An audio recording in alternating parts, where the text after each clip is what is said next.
Sometimes I like to read on the stairs. So that's what I'm going to do this time. Our story is K is for kick, a soccer alphabet. A is where soccer is played, all over the world, in almost any country with a flag proudly unfurled.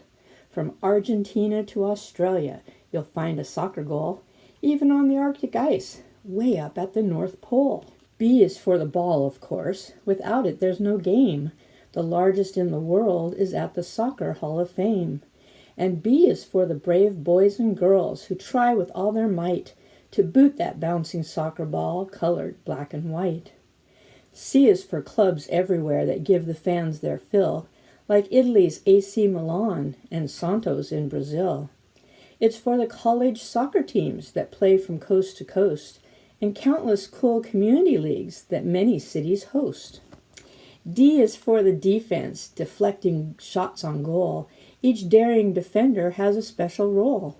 Fullbacks, stoppers, sweepers, they keep a game low scoring. The ways they break up plays are anything but boring. E. 11 players to a side. That's the letter E. Forwards, midfielders, defenders, and the brave goalie. E is also England, where soccer first was played, and where excitement for the game will likely never fade. F stands for football, not the North American game. To everyone else on the globe, that is soccer's real name. F is fields 50 yards wide and fans who shout and roar. It's forwards using fancy footwork as they try to score. G is for the goalkeeper with one glove on each hand, who guards the net so expertly and makes the team's last stand. The goal he guards is 8 feet high and 24 feet wide. His job is to make sure he doesn't let the ball inside. H is for using your head to redirect a shot. Handballs are illegal, but hard heads are not. Just watch the ball soar your way, time your leap just right, and hope your noggin meets the soccer ball in flight. Indoor soccer. The pace is fast and furious. The scores are never high. Oh, the scores are rather high. The game is often played on turf inside a hockey rink. A goal could happen any time, so indoor fans don't blink. J is for the jerseys soccer players wear, but often in big matches, opponents tend to share.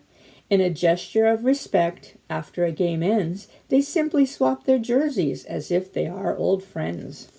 K must stand for kick, of course, a shot aimed straight and true. There are so many different types, but we'll just name a few. Bicycle kicks, goal kicks, corner kicks as well. Will the ball land in the net? Only time will tell. L is for the ladies who play the game they love. The U.S. women's national team is a cut above. In 1999, a jam-packed Rose Bowl crowd watched them win the World Cup and cheered them long and loud. They've even won more since then.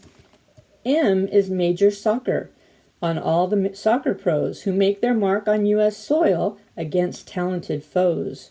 The Mutiny, the Galaxy, the Burn, the Clash, the Crew, the Metro Stars, the Fusion, the Revolution too. The North Carolina women's team, that's the letter N, with 18 national titles, they're the best that's ever been. Their nervous fans cheer throughout, 90 minutes of fun, never letting up until the soccer game is won. O is for Olympic Games, held once every 4 years, when athletes play for soccer gold and heed their country's cheers. O is also overtime, extra play when tied. It's players running down the field and being called offside. P is a near-perfect player who outperformed the rest. Of all soccer's professionals, Pelé was the best. He scored more than 1,000 goals in the U.S. and Brazil. No person has played better. Perhaps nobody will. Q can stand for quickness, a vital quality, as anyone who watches any soccer game can see.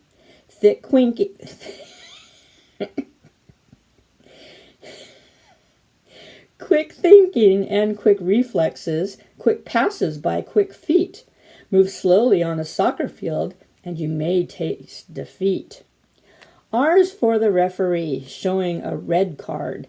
The player who commits the foul has to leave the yard. The ref may flash a yellow card when a foul stops action. 2 yellows equals 1 red, a serious infraction. Soccer is the simplest game. That's the letter S. Don't own a ball? Use rolled up socks. No sport does more with less. On city streets or sandlots, there are many ways to play. Many soccer superstars started just that way. T is for trapping the ball. No hands allowed. I'm not doing so great, am I? No hands allowed, that's why. Players stop it with their chest or with their foot or thigh. T can be a throw-in, too, to put the ball in play, or a tough and tactful tackle to take the ball away. U is for the uniforms that most soccer teams use, shorts and colored jerseys, socks and cleated shoes. And U is a brave underdog against a mighty foe. In soccer, anything can happen. Some days you never know. V is for Virginia, once Bruce Arena's team. They challenged for the college crown every year, it seemed. In 2002, the coach led the USA to the World Cup quarterfinals. Quite a fine display. W is the World Cup, 32-team ball, to see which nation has the finest soccer squad of all. From Canada to Cameroon, from India to France, every nation wants to be the last one at the dance.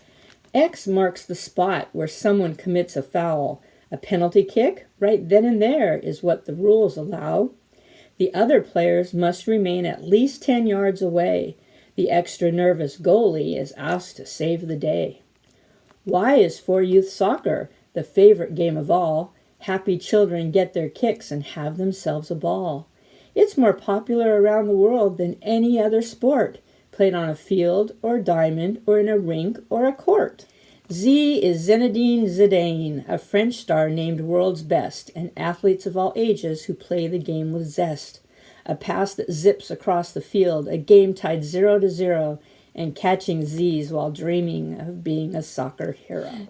So I kind of messed up on some of those letters, but I'm not going to edit it out. You might as well know I make mistakes too. So hope you enjoyed the story.